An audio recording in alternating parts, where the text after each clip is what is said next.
Hello students, कैसे हैं आप सब। आई होप आप सब अच्छे होंगे। आईसीटी वर्चुअल क्लासरूम में आप सबका स्वागत है। मैं विकास, क्लास 7th का मैथ्स हम करेंगे बच्चों। चैप्टर है आपका डाटा हैंडलिंग। तो इस चैप्टर को कंटिन्यू करना है। फिलहाल हम यहाँ पे सीख रहे हैं कि कोई भी डाटा है, कोई भी इंफॉर्मेशन है, उसको विजुअल फॉर्म में यानी बार ग्राफ की फॉर्म में कैसे शो करें। ठीक है, तो चलिए चलते हैं स्मार्ट बोर्ड पे और टॉपिक को कंटिन्यू करते हैं। तो बच्चों, डाटा हैंडलिंग चैप्टर है आपका। ठीक है, अब कुछ क्वेश्चंस यहाँ पे हम करेंगे और देखिए, सबसे पहला क्वेश्चन आपके सामने है। अब आपको अगर बार ग्राफ गिवन हो, ठीक है, एक तो होता है कि डाटा है आपके पास और उससे क्या करना है, आपको बार ग्राफ प्रिपेयर करना है, बनाना है। लेकिन अगर दिया हो बार ग्राफ और उसको आप रीड कैसे करेंगे, इंटरप्रेट कैसे करेंगे, ये भी आपको बताना जरूरी है। तो यहीं पे एक क्वेश्चन है आपके लिए। तो यहाँ पे बोला गया है use the bar graph in figure to answer the following questions. तो कुछ क्वेश्चंस आपसे पूछे जाएंगे, उनका आंसर करना है इस बार ग्राफ की हेल्प से। इतना समझ गए? तो चलिए क्वेश्चन देखते हैं। Which is the most popular pet. तो बार ग्राफ किस बारे में है ये देख लेते हैं। Pets owned by the student of class 7। तो क्लास 7th के कुछ स्टूडेंट हैं जो ये पेट ओन करते हैं। ठीक है, तो पेट्स ओन करते हैं मतलब कुछ जो बच्चे हैं कक्षा 7 के, वो कुछ पालतू जानवर रखते हैं। अब देखिए यहाँ पे अगर बात करें हम ग्राफ की, तो जो हमारा बार ग्राफ होता है ना, वो इससे रिप्रेजेंट किया जाता है। एक होती है आपकी हॉरिजॉन्टल लाइन, एक होती है आपकी वर्टिकल लाइन। समझ में आ गया? एक हॉरिजॉन्टल लाइन, एक वर्टिकल लाइन। तो यहाँ पे जो वर्टिकल लाइन है, इसमें लिखा हुआ है number of students. Number of students कितने हैं। और जो हॉरिजॉन्टल लाइन है वहां पे पेट एनिमल कौन सा है। जैसे डॉग है पेट एनिमल, एक एक कैट्स के बारे में है, रैबिट्स हैं, हैमस्टर्स हैं, बाकी अदर्स। ठीक है, तो यहाँ पे 0 स्टूडेंट हो गया, 2 4 6 8 10 12 तक यहाँ पे नंबर गिवन है। तो इसका मतलब क्या हुआ कि अगर हमारा कोई ग्राफ, ठीक है, बार देखिए कैसे होता है, ये मैं आपको बताने की कोशिश करूंगा। ये जो हमारा बार है, ये कुछ इस तरह से है आपके सामने। चलिए इसको अगर हम, हाँ हो रहा है फिर, ठीक है।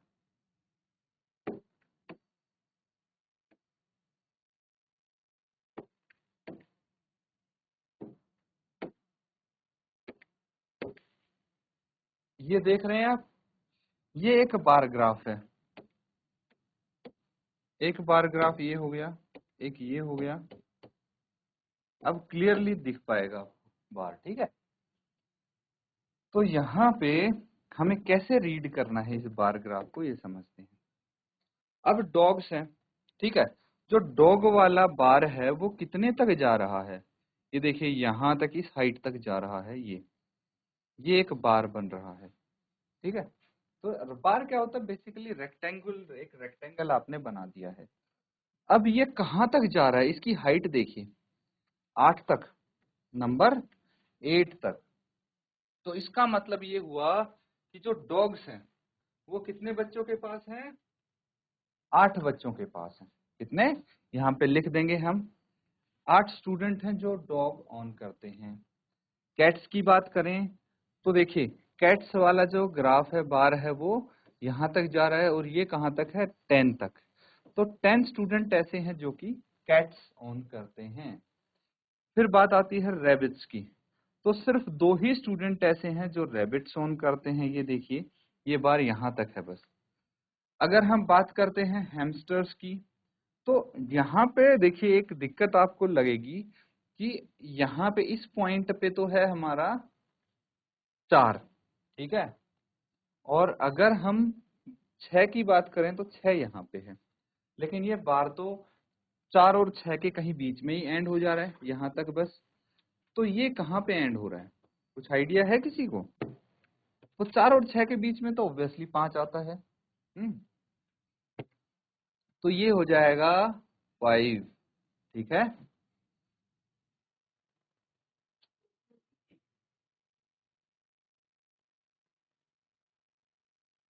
तो ठीक है, अब अदर्स की बारी आती है। अदर्स में बाकी जो पेट्स होते हैं वो आ जाते हैं। अब देखिए ये भी ऐसे ही है, 2 और 4 के बीच में है तो 3 हो जाएगा यहाँ पे। तो ये लिख दिए हमने कि कौन से पेट्स कितने स्टूडेंट के पास है, ऊपर नंबर लिख दिया है हमने। अब इसको इंटरप्रेट करना काफी इजी हो जाएगा। पार्ट ए की बात करें तो which is the most popular pet. तो यहाँ पे मोस्ट पॉपुलर पेट कौन सा है, कैट्स है। तो हम लिखेंगे as maximum students that is 10 on a rabbit नहीं कैट होगा, है ना,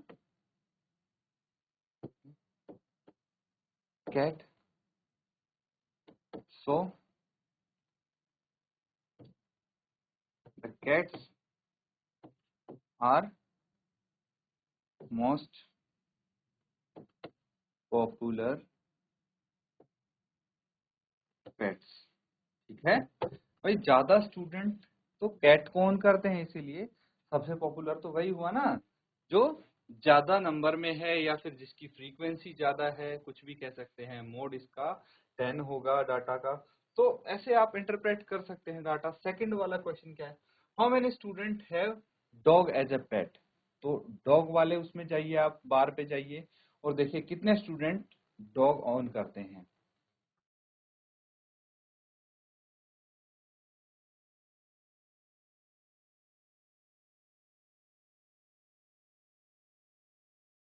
तो ठीक है बच्चों, पार्ट बी इजीली आप कर लेंगे। कितने स्टूडेंट है, 8 students. 8 students have dog as a pet, ठीक है। ये तो बहुत इजी है। तो इसका मतलब क्या समझे हम, कि अगर हमें बार ग्राफ दिया होगा तो उससे डाटा रीड करना काफी आसान हो जाता है, इजी है देख के, है ना, मजा आएगा इसको करके। अब एक आपके सामने ये बार ग्राफ है, ठीक है।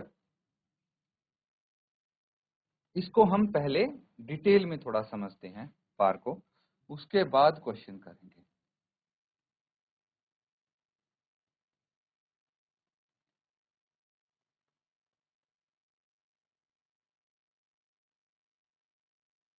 ठीक है, तो यहाँ पे क्या है, इस बार में क्या गिवन है ये देखिए। तो यहाँ पे है number of books sold by book store during 5 consecutive years and. तो यहाँ पे बेसिकली क्या गिवन है ये देखेंगे कि एक बुक स्टोर है, ठीक है। बुक स्टोर है, वो नंबर ऑफ बुक सेल करता है। ये हो गया 0, 100, 200, 300, 400, 500 और ये 600। ये क्या है, नंबर ऑफ बुक्स। क्या हो गई, नंबर ऑफ बुक्स हो गई ये। अब ये ईयर्स गिवन है, जैसे 1989, ठीक है। ये कौन सा ईयर हो गया, 1989, 1990, 1991, 1992, 1993। ये 5 लगातार साल हो गए। अब एक चीज हम समझेंगे कि यहाँ पे क्या गिवन है, ये books number of books sold per year है, ठीक है। ये हम समझ लेंगे। और ऊपर से आपको क्या गिवन है, देखिए अगर आपको ग्राफ गिवन होता है ना तो उसमें जो बॉक्स होते हैं वो 1 सेंटीमीटर के हिसाब से होते हैं। तो यहाँ पे वही लिखा हुआ है 1 सेंटीमीटर इक्वल्स टू 100 बुक्स होता है। इसका मतलब क्या हुआ, देखिए वैसे कायदे से तो ये आना चाहिए, यहाँ पे 0 बुक्स हैं तो उसके बाद 1 बुक हो जाएगी, यहाँ पे 2 होनी चाहिए, यहाँ पे 3 किताबें, 4 किताबें, 5 और 6। लेकिन यहाँ पे नंबर ऑफ बुक्स ज्यादा हैं, डाटा ज्यादा है, इसीलिए यहाँ पे क्या हो गया, ज्यादा किताबें शो करनी पड़ती हैं। इसीलिए हम अपने अकॉर्डिंग, अपनी सुविधा के हिसाब से देख सकते हैं कि भाई 1 सेंटीमीटर को हमने 100 बुक्स के बराबर बना दिया। अगर आपके पास इतना ज्यादा डाटा नहीं होता, कम होता, तो यहाँ पे हो सकता है 1 सेंटीमीटर 50 बुक्स के बराबर होता, और कम डाटा होता, हो सकता है 1 सेंटीमीटर 10 बुक्स के बराबर होता, लेकिन यहाँ पे ये 100 बुक्स के इक्वल है। ठीक है, ये चीज समझनी जरूरी है। अब इसको देख के एक बार ये पता लगाने की कोशिश कीजिए कि 1989 में कितनी बुक्स बिकी थी, 1990 में कितनी बुक्स बिकी थी, 1991 में कितनी, एंड सो ऑन। तो चलिए पता लगाने की कोशिश करेंगे इसको।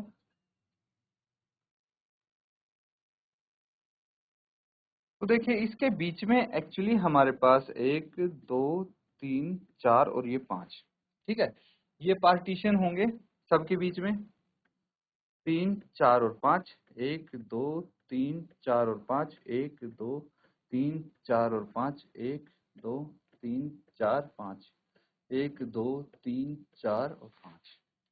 ठीक है, इस तरह से आपके सामने यहाँ पे पार्टीशन गिवन होंगे। अब अगर हम पता लगाने की कोशिश करें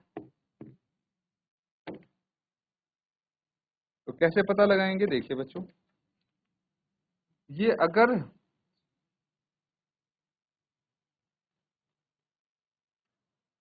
1989 की मैं बात करूं तो इसका ग्राफ कहां तक आ रहा है, ये देखिए यहां तक आ रहा है, 200 तक नहीं पहुंच पा रहा है, 200 यहाँ पे है, ठीक है, 200 तक ये ग्राफ नहीं पहुंच पा रहा है, 200 से थोड़ा कम है।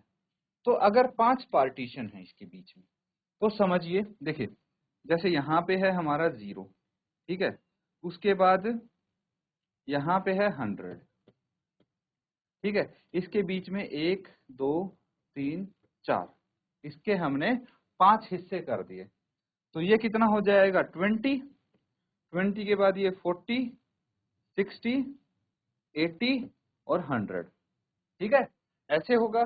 तो यहाँ भी कुछ कुछ ऐसे ही होना पड़ेगा इसको कि भाई ये आ जाएगा, अगर यहाँ पे हमारा बार आ रहा है तो ये 180 होना चाहिए, दैट मीन्स यहाँ पे 180 आ जाएगा। इसी तरह से हम इसका पता लगाने की कोशिश करेंगे।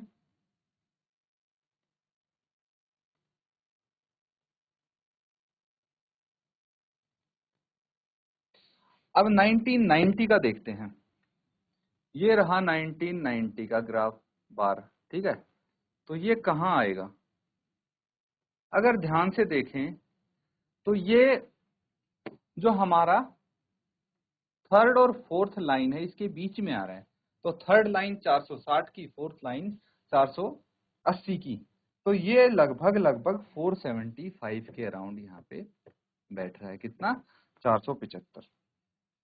आगे देखिए,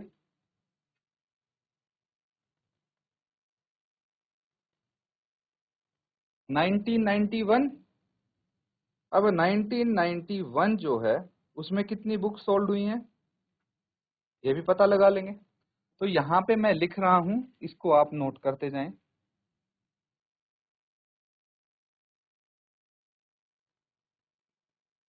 ठीक है, तो ये हो जाएगा 300,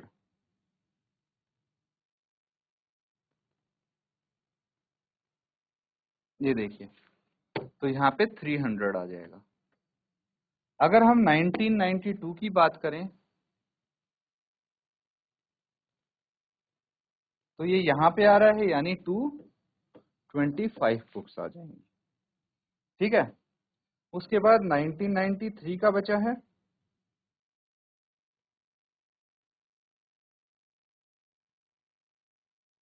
चलिए अब आपका लास्ट बचा है 1993, तो इसमें कितनी बुक्स सोल्ड हुई हैं, ये आगे 600। तो पूरा बार ग्राफ हमने यहाँ पे रीड कर लिया है, पढ़ लिया है। अब हम क्वेश्चन की तरफ बढ़ेंगे। तो ये हमें पता लग गया है कि कौन से वर्ष में कितनी बुक्स हमारी सोल्ड हुई हैं, इसको आप नोट कर लिए पहले।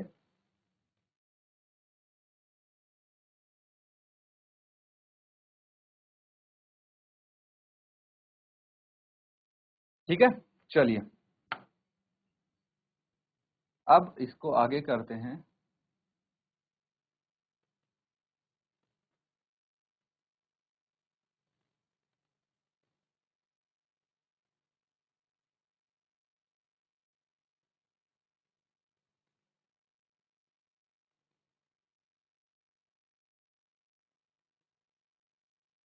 तो अब डाटा आप सबके पास है इसका,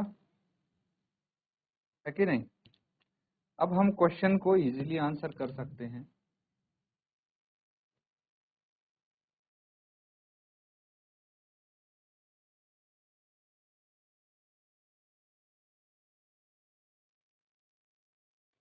अब सबसे पहले मुझे ये बताइए कि ये ईयर है ना, और ये नंबर ऑफ बुक्स है।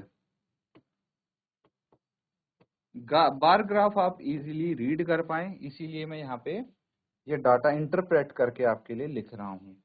तो 1989 में कितनी बुक्स सोल्ड हुई थी? 180।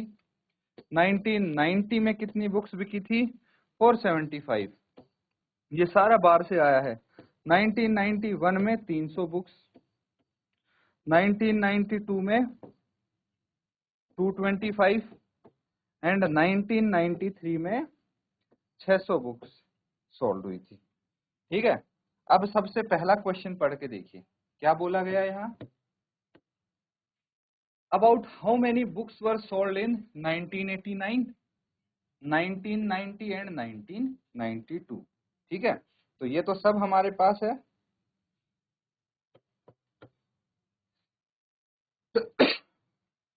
इन 1989,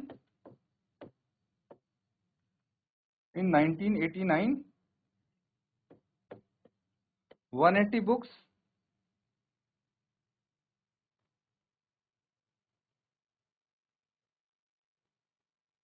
1990 पूछा है,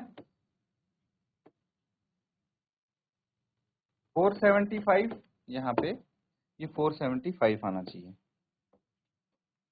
ठीक है, एंड 1992 में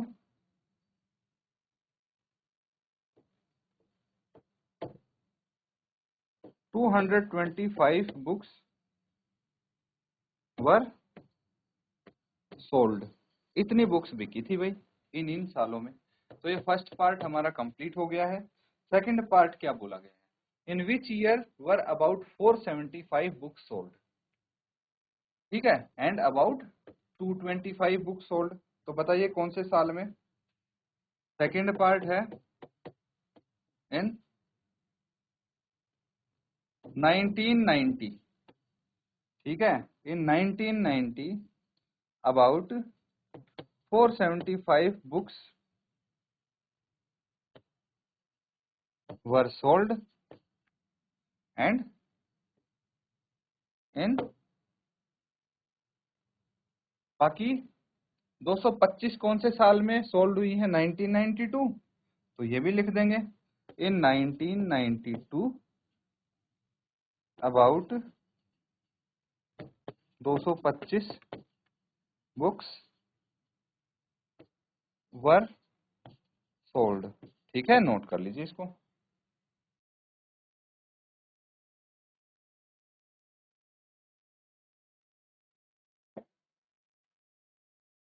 ठीक है स्टूडेंट्स, समझ में आ गया? चलिए अगले पार्ट पे चलते हैं। नेक्स्ट पार्ट क्या कहता है?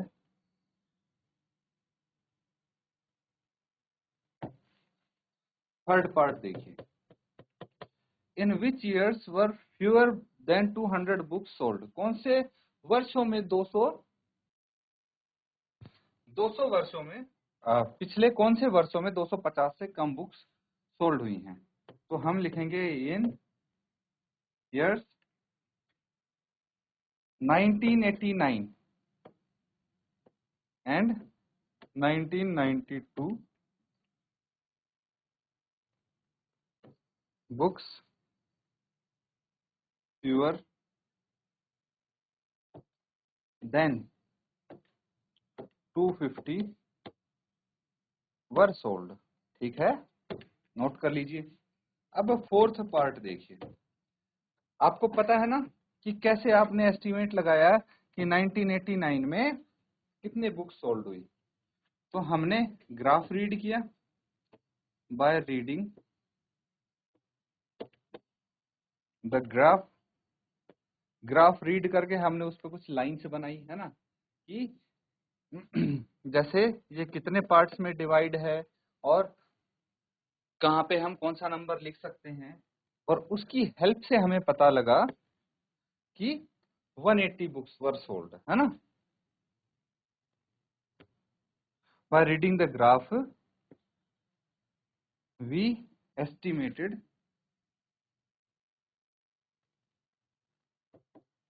that 180 books were sold in 1989। ठीक है, नोट कर लीजिए।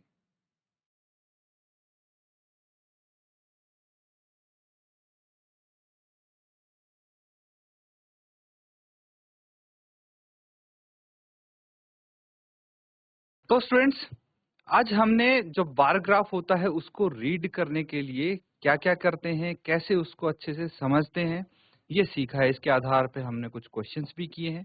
उम्मीद करता हूं अच्छे से आप उनको समझ रहे होंगे, नोट डाउन कर रहे होंगे। तो इनको रिवाइज जरूर करें। इसी के साथ आज का सेशन यहाँ पे एंड करते हैं। Thank you and have a nice day.